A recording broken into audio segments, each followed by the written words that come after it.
Hey everybody, TacticAngel here, back on the PlayStation 4 for another premium ship review in World of Warships Legends. So today we're going to be talking about this ship, the Tier 6 Premium Destroyer, Le Terrible. As usual, we're going to start with some history, move into some analysis, the stats, and then finish off with some gameplay. This time I think I'm actually going to show you two games in the end because I have no idea what I'm doing, and if you want to skip around the video, I've left an index down below for you to do that. So, the La Terrible was the third La Fantasque class destroyer laid down. Construction on her began December 1931, and she was launched about 2 years later in November 1933. The La Fantasque class destroyers included 6 ships. Before we get too deep into this, I do want to address the elephant in the room, and that is that this ship is usually called the Terrible in English, which is honestly a fair translation, but the term terrible doesn't actually mean extremely lacking in quality when applied to your name. The Terrible, as in Ivan the Terrible, Charles the Terrible, or John III the Terrible, was a not uncommon epithet, and when you had that attached to your name, it meant that you had a certain character of being ruthless, and yes, that often meant fairly evil too, but Charles was also known as Charles the Bold. John III was also known as John III the Brave, so just keep that in mind as we're talking about the name of this ship. In any case, let's get back to the boat in question. Le Terrible was fast upon completion, extremely fast, setting a record at just over 45 knots as the fastest ship with a conventional hull at the time. Le Terrible was part of the Force de Raid, based out of Brest, France. This fleet included all of Le Terrible's sister ships, as well as both Dunkirk and her sister ship, the Strasbourg. It was tasked with responding to any sorties by the German fleet. It mobilized once upon a false alarm of German movement, and then was later deployed to the Mediterranean, where it was docked at Mers el Kebir, in anticipation of the Italians joining the war on the side of Germany. For all of those who have watched some of my channel before, you may recognize the name of Mers el Kebir as the first place that the Dunkirk was sunk. Fortunately for Le Terrible, it was not significantly damaged by the Royal Navy's attacks. Following the capture of North Africa by the Allies, Le Terrible came into Allied hands. She was refitted by Americans with radar and sonar and new Bofors anti-aircraft guns. Please note, the version of this ship that you see in the game is prior to this refit for several fairly obvious reasons. She would spend some time in the Mediterranean then, attacking Axis shipping interests, and along with the La Fantasque, damaged and sunk several German transports and landing craft. Before the end of the war, she would also provide surface fire support for landings at Provence, France, something that I haven't read too many other destroyers doing. Le Terrible ended its wartime service when she collided, unfortunately, with another French ship, tearing 4 significant holes down the side of the boat and flooding her engine room. After the war, she was in and out of service. She was used briefly as a training vessel and then sold for scrap in 1963. As far as La Terrible in the game, I want to say she's not a bad ship. I'm just not sure how well I can prove that. I find this destroyer to be pretty hard to play, pretty hard to use, mostly because it is unable to really get itself out of trouble in the same sort of ways that other destroyers can. To be clear, what I mean is that the lack of a smokescreen is a pretty big deal at times. Where it does excel is its main battery guns, which can dish out quite a bit of damage, pretty impressive actually, and then of course its speed, which is absurd on its own and is kind of the thing that has to save it, but it's also kind of the thing that's going to get you in trouble sometimes. In spite of its guns being one of its strong suits, it doesn't actually translate into any sort of dominance over other particularly gun-heavy destroyers, and there are only so many knife fights that you can get into with other destroyers before they walk away with the win. You do have a little bit more HP than pretty much any other destroyer you're going to be facing, but you're also a very big target, much bigger than most destroyers. This ship feels to be something like a cruiser in drag in many ways, but for comparison purposes, most of us are probably familiar with how long the Mayhan is and other American destroyers. The Mayhan is 104 meters long. Le Terrible is more than 28 meters longer than that. So if you're giving your enemy any sort of broadside, you're probably giving them 25% more real estate to shoot compared to any similarly angled gunboat. Instead, Le Terrible is more capable of damaging cruisers and battleships than most other destroyers, and that's because of its decent HE damage and very high fire chance. Considering those targets though, you will most likely have to engage them while detected, and you have to be pretty smart in how you want to fight them. I think a lot of people will find this to be a very challenging ship to play, one that is capable of doing a lot of damage. It's just that you have to gamble in order to do it. So this is not a ship for the faint of heart, and for most people I suspect you're going to find more fun in gunboats like the Błyskawica or the Kid. As we get into the stats, we're going to be taking a look at Le Terrible next to the Tier 6 German tech tree destroyer, the Maas, because honestly, it's probably the closest ship for comparison purposes. As usual, we're going to start out with survivability. Le Terrible is functionally as survivable as the Maas. It does actually have slightly more hit points, and by slightly, I mean around 1%. In terms of armor, it is slightly less armored, but none of this armor is really all that meaningful because you're a destroyer. When we compare artillery, we see Le Terrible is really quite powerful for a destroyer. What we're looking at are 5 139mm cannons shooting out to a range around 11 kilometers. They fire every 5 seconds and have an 18-second 180-degree turret traverse. That said, one of the really nice things about this is obviously the fire chance. You see we're hitting for 2,000 base damage with HE and a 10% fire chance. That is very good for a destroyer, and one of the things that really helps you farm a lot of damage in this game is if you can keep ships on fire or if you can keep ships flooding, or preferably both. Your maximum AP damage is 2,700, which honestly isn't that much better than most other destroyers at this level, and I believe it's actually worse than the fully upgraded Maas. When you're looking at something like the Maas, you are looking at a ship that's going to fire not quite as far. It is going to fire significantly faster, but it's going to have a significantly lower fire chance. So when I get into a firefight with Le Terrible versus a Maas, it tends to be a fairly even engagement in terms of just shooting each other to pieces. It's really not a fight I want to pick. And against American ships, even though I have a better artillery rating, I still don't like my chances against these destroyers, just because my armor is not going to do anything for me, and I am a fairly big target as a destroyer. Moving on to torpedoes, Le Terrible has 3 550mm launchers that each have 3 torpedoes. These are not all down the center line. 1 is on the center and 2 are wing launchers. So if you think back to a ship like the Mayhan, you have 1 launcher on both sides that can only be shot to either port or to starboard, and then you have 1 down the middle that can shoot in either direction. What this functionally means is that you have 1 more torpedo than you would normally have on a ship like the Maas, but you do have to turn around in order to use it. One thing I have found in using these torpedoes is, yes, they do reload very fast at only 77 seconds, but the thing is, you can only really get 6 torpedoes out there at one time unless you're just crazy in the middle of everything and shooting left and right from the hip like some sort of crazy gunslinger. We're not guaranteeing I have not done this, but, mistakes were made.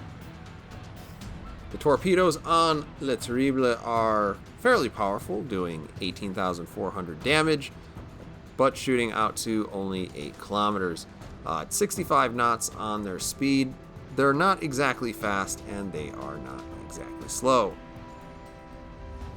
Le Terrible is terrible at AA, but good news, friend, AA doesn't really matter right now, except when you have that spotter aircraft that just keeps following you around. When we look at maneuverability, there is no competition here in terms of overall speed.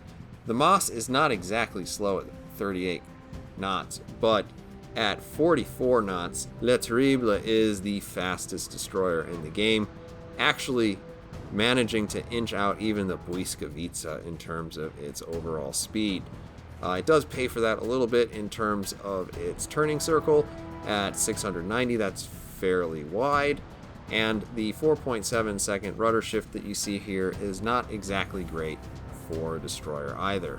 But as you look at that, also remember that your speed really does help your maneuverability in many cases, and Le Terrible is pretty responsive when you need it to be, I found. For concealment, you do fall down a little bit here. You are more noticeable by a couple hundred meters in pretty much every category versus a similarly camouflaged Moss. Now, one thing that I will note is that the Moss comes with 2 abilities that are both defensive in nature. They are hydroacoustic search as well as smoke. Obviously, the hydro also helps with some offensive operations. When you're looking at Le Terrible, you really just have the speed boost, and then of course you're going to have to do the rest of the work yourself. Alright, so here we go, we're on Fault Line. We're going to get into some actual gameplay. Here we have Le Terrible. We're on the strong side, so what I'm going to do at the very beginning of this game is kind of push out, see what sort of advantage I can get with my whole team behind me, or 2/3 of it, whatever. And so what I've usually found is that this ship is a little bit more effective in the opening parts of the game where you have some support than it is maybe in the closing parts of the game where you're less likely to have anyone, protecting your back. So I'm rolling out towards this Lionhead and checking out my port side, thinking that I'm going to probably spot some folks over there once I get around this island a little bit. I'm hoping not to pop up on a destroyer specifically. As you can see, this ship is very fast. We're above 40, and obviously in the opening parts of the game, you do need to be a little bit careful about how fast you're really going, because you will breeze straight into people's sea detectability range, and without any smoke, there's no way to really hide. Now, thankfully, we did get spotted by that destroyer, but the destroyer smoked himself up. So he can't see me, I can't see him. I'm waiting for those torpedoes to get a little bit closer, hoping I might get a couple of hits. It looks not so great, but we winged a few guys, so that's good. We also see that the destroyer that's in that smoke screen has also fired his torpedoes. They are nowhere close to hitting me. Now he has probably used his damage con in that Arizona. If I can set him on fire, this is one of the ways that Le Terrible really does farm just a ton of damage. There you see more shells coming in, or more torpedoes coming in. We managed to finally start that fire, and we are spotted. Now, we're spotted right now because there are several ships that can actually see us because we just shot our guns. What I'm doing here is kind of hoping to make the guy think that I'm going to go and try to shoot him off my port side. As soon as I lose the spot, though, I'm going to go ahead and switch my guns to the other side. I take a couple hits, nothing too serious. My hope here is that I might draw some torpedoes out like that. So he has probably shot, it looks like at least 2 of his torpedoes. And now I'm closing within gun range. You can see kind of just the beautiful sort of damage you can do with these. I'm also going to put some torpedoes out there. I make some mistakes there. But the Fubuki isn't really going to be able to do a whole lot to me. Particularly if it doesn't have a lot of torpedoes.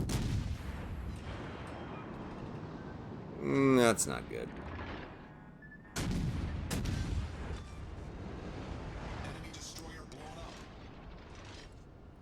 I'm trying not to look behind me because I'm a little bit surprised at that outcome.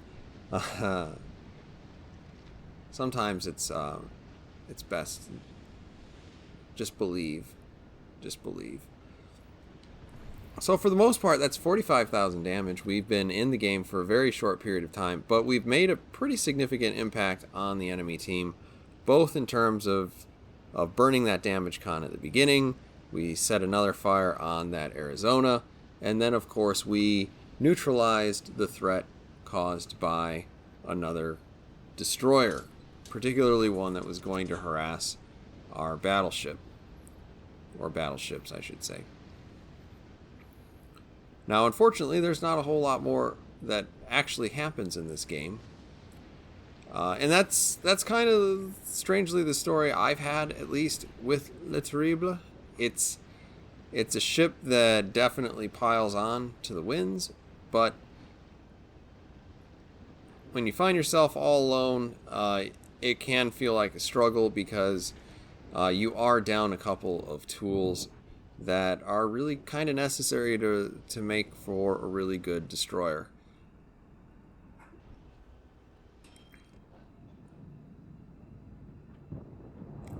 Now we are coming up upon this Colorado. We can start putting some additional damage downrange. It's not going to last very long. You see all of those torpedoes take him out. And now it's the Bayern over here on the other side of this island that I need to think about.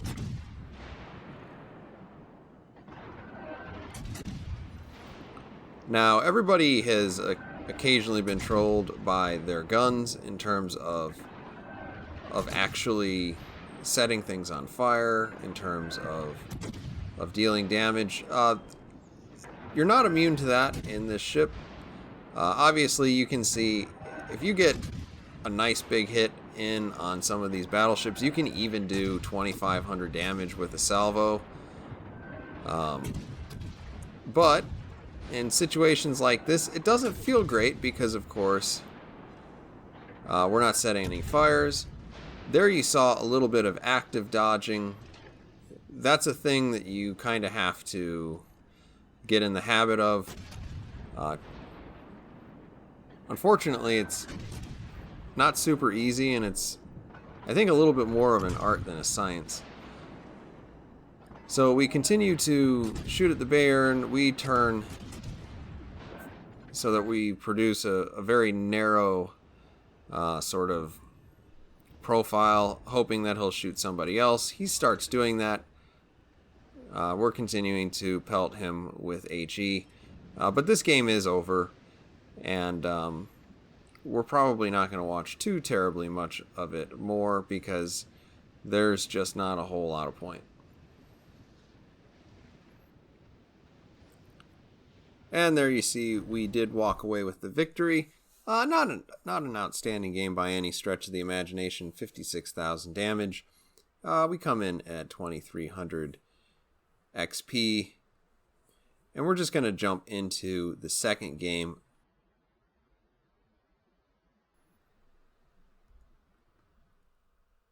So for our second game, we're going to be on Trident.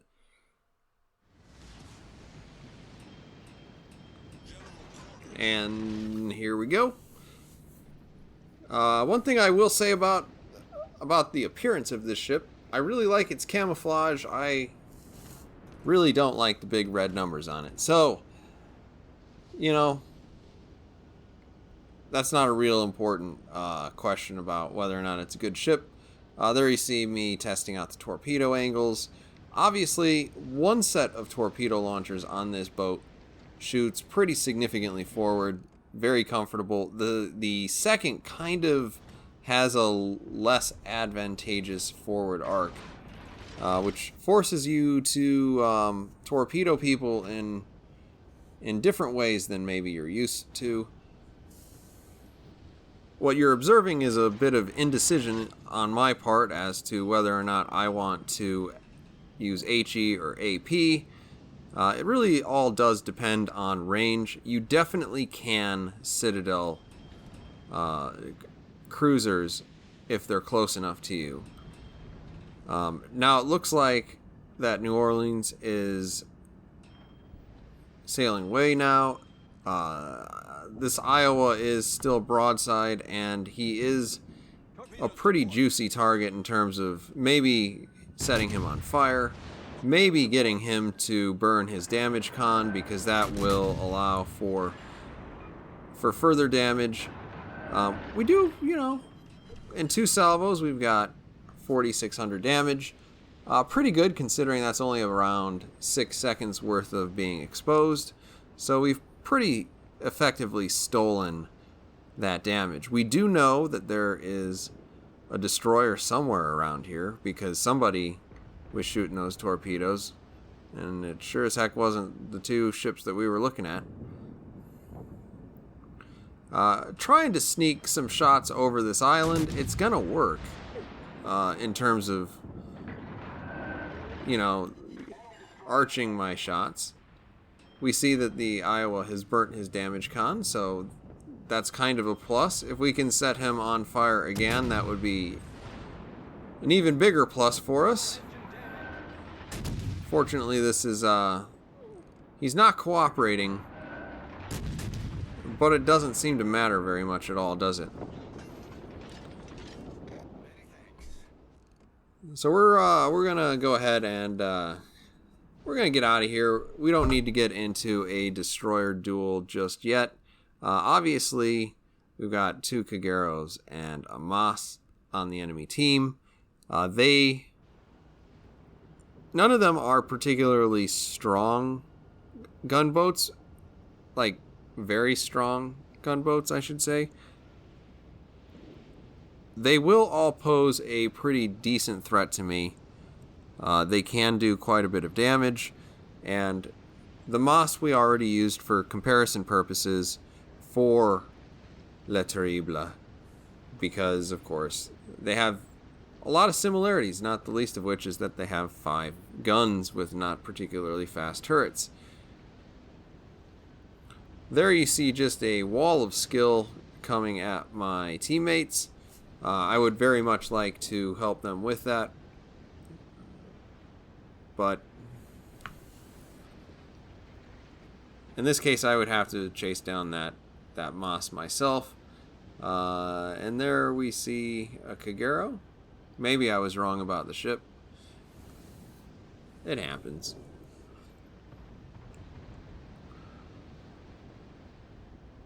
Everybody's opening up on the Kagero.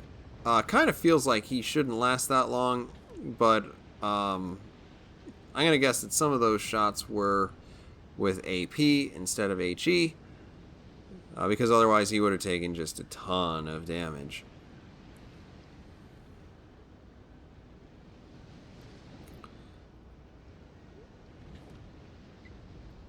And one thing I'll mention is, as I'm moving around here, you can tell that this ship is reasonably maneuverable. Like, I'm making these turns without really too much effort. That's a major plus in terms of using Le Terrible. And you even saw it in the last game where I managed to somehow dodge torpedoes that I was really dead to rights on. Now this Iowa is trolling me a little bit because, of course, I can't set it on fire to save my life. Shooting over this island, good idea in terms of allowing me to continue to put that fire chance out on an enemy ship without risking anything, but I'm playing more than just that game. I want to come up here and actually take on the Moss now that I know where he's at. This will help my team because, of course, I don't need some destroyer floating around in our backfield sinking all of my battleships.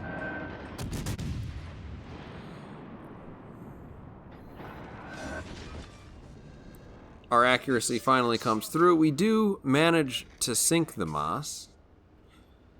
There's only one enemy destroyer left, and right now we're doing pretty decently as a team.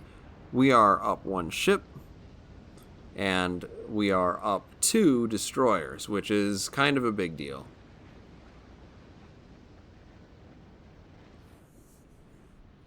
And while we're doing this, and you're watching me maneuver this ship, just imagine how much shorter the Benson is in your mind. It's literally like 80% of this ship, maybe 3/4 of it, in terms of its overall length.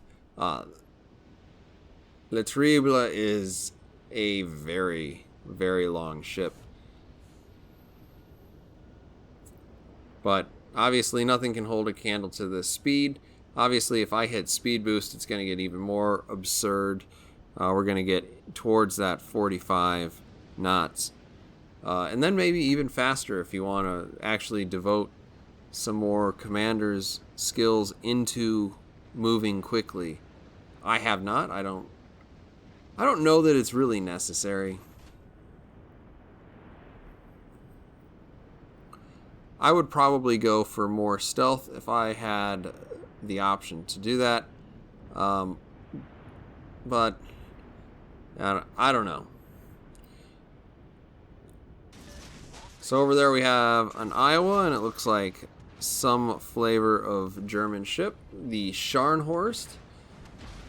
This is what I'm talking about in terms of being able to shoot all of your torpedoes at once. You do have 9 torpedo tubes, but obviously we're only able to get 2 sets on target instead of 3. I am sailing away, trying not to get shot by this Iowa. I should lose my spot here in just a second. There you go. And that's essentially just because we didn't fire our guns long enough. Obviously, I'm also using Louis Violet, and that helps me lose my spots a little bit quicker. Now that Iowa isn't paying too much attention to me. He's got bigger, better things to worry about. So I'm going to challenge that assumption. If I aim higher, you saw what kind of damage I can do to his superstructure. It's pretty significant. We finally managed to start a fire. And that's really where you're getting a lot of the bread and butter in terms of your damage. Managed to dodge a shot. We're not giving the Iowa a lot of real good opportunities to shoot us. Obviously we are juking right and left, and we're going pretty quick. Probably quicker than most people expect at this point. Now this is a pretty fun place to hang out for a little bit because, of course, the Iowa can't see me, and I do have a pretty decent chance of setting even more parts of his ship on fire. We really want that bow, like, quite a bit. Here I'm going to do a layered shot with a narrow and a wide torpedo spread. If he continues forward like that, I think he's probably dead to rights. Unfortunately, the walls are closing in over here. And this is one of the things that I found on this ship in particular, it's a ship that's hard to carry, because if you get into a situation where you're not supporting someone else, then you're in a lot of situations where, you know, you have to give away your position in order to make a difference in the game. Even with an extra 170 hit points, I'm not sure that that's really a trade that I would usually want to make. I would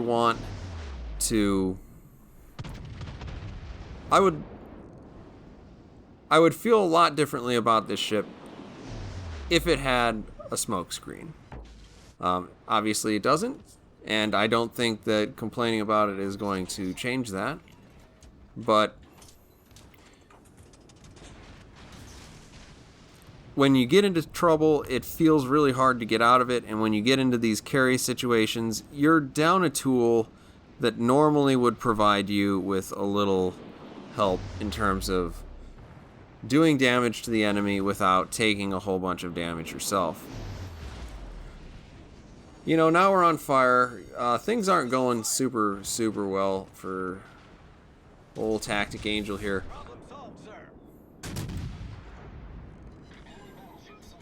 That Scharnhorst is turning in towards me. I've lost, you know, my teammates.